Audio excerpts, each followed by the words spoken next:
जय जगन्नाथ। आज आसी जाइए पीएम आवास योजना ग्रामीण। पीएम आवास योजना ग्रामीण माने आपंकर प्रधानमंत्री आवास योजना ग्रामांचल। ग्रामांचल रोथिबा जो मानकर कच्चा घर अच्छी पक्का घर नाही से आसीगला आज पीएम आवास योजना, जोटा कि आम पीएम आवास योजना एथर आम रिलैक्स करा जो मानकर 2 चकिया जान थी फ्रिज थी घरे 15,000 रु कम आय थी मासिक आय 15,000 कम थी से आवेदन करें। सब बड़ जिन कौन पॉलिटिकल लोकंर कि कौन सरकारी चाकरिया द्वारा आवेदन हो पारनी। निजे निजे आप आवेदन करेंगे, कहार साहाय्य नवा पड़ोनी जो थी कि आपन को काटिदेवे कि आपणकर मानने हेबनी सेमती किसी ना। आप निजे आपणकर आप पाइबा योग्य कि अयोग्य निजे आप डाटा देवे, डाटा देले आप पाइपर। तेणु यहाँ गोटे बढ़िया चान्स, एथिरे कौनसी माने जालियाती काम हो पारनी। तेणु समस्ते पीएम आवास योजना आवेदन करूँ। एवं आवेदन करने केमिति कौन आप लोड करेंगे, कौन कौन सब अच्छी कौ साइड की जीवे मुझे आपको जन दूसरी। जहाँ आपंकर आवेदन में प्रोब्लेम हम मत मो लिंक रे मत कमेंट देवे, मोर फेसबुक और यूट्यूब रे मत कमेंट देवे, आप जन दूसरी। मुझे आपको डिस्कसन करुँच कौ साइड को जीवे और केमिति आप से आपटा कौन अच्छी केमी डाउनलोड करेंगे, कौन सब अच्छी आपंकर निर्देशावली गवर्नमेंट से सब जिन आम आलोचना करवा। एबे आप देखी दिंतु सीएमओ ओडिशा, एटा हूँ आपंकर सीएमओ ओडिशा एक्स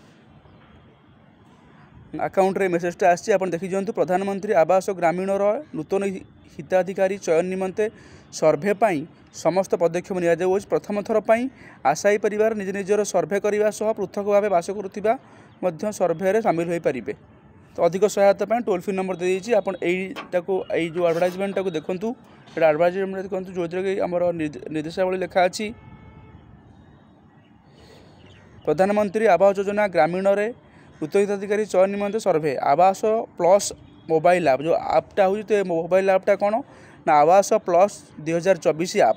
से ऐपटा आप केमिति पाइबे आपन को भी कहीदेवी।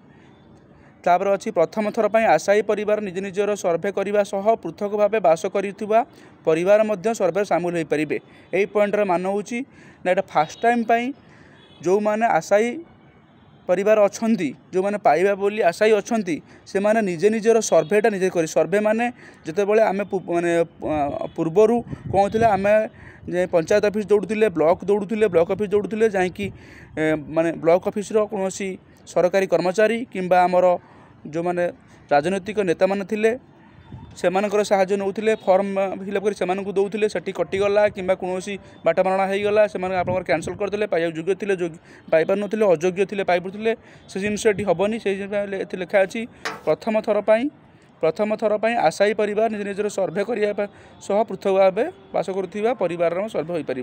तो निजे निजे आपंकर सर्भे करेंगे। योग्यता मानदंड को कोहल कर 2 चकिया जान रेफ्रिजरेटर और लैंडलाइन फोन थिबा परिवार तालिकाभुक्त हो पारे। आगुरी कौन थिला जो मानकर 2 चकिया जान थी घरे फ्रिज थी लैंडलाइन फोन से पाइपार नथिले किंतु एबे से पाइपर। गृह मंजूरी पर परिवार मासिक आय सीमा 15,000 टଙ୍କା पर्यंत वृद्धि। गृह मंजूरी आपंकर पाइबा बेले आपंकर मासिक इनकम केते हेतिबो आय केते हेतिबो 15,000 टଙ୍କା। तेणु प्रत्येक योग्य परिवार को सर्भेर तालिकाभुक्त करने सरकार को सहयोग करने को अनुरोध लिखाला। देखो सहायता टोल फ्री नंबर देखिए कौन हेल्प चाहते आप गवर्नमेंट सरकार यही नंबरटा अच्छी 0674 681 7777 जोगाजोग करेंगे। तो साइटा कौन अच्छी ना pmayg.nih.in और www.rhodisha.gov.in। तो आम ए जा rhodisha.gov.in को जीवा से साइड को जाकि आम केमी देखा। देखूँ बर्तमान आम गूगल क्रोम अच्छा आम ये सर्च करवा RH ओडिशा आसीगल रूराल हाउसिंग आम क्लिक करवा। रूराल हाउसिंग क्लिक कलापर देखो ये आसला PMAYG प्रधानमंत्री आवास योजना जी रहा ग्रामीण नूतन सर्भे केस रेकर्ड गृह कार्यादेश। आम ए देखा प्रथम देखा PMAY नूतन सर्भे जो लिखा अच्छी से घर पाखे क्लिक करेंगे जो लिखा अच्छी PMAYG नूतन सर्भे से लेखा पर क्लिक करेंगे। क्लिक कलापर आपंकर ये आसीगला देखूँ ये आसगला सर्भे पॉइंट संबंध में अधिक जानापी जो नंबरटा नंबरटा ये आसगला डाउनलोड मोबाइल आप द्वारा एगुड़ा सब जिन हम आवास आप प्लस 2024 आप गोटे अच्छी आधार फेस आप ए दुईटाक आप डाउनलोड करके मोबाइल रखिए तापर मो नेक्स्ट वीडियो आपको कहीदेवी केमी सर्भे करेंगे।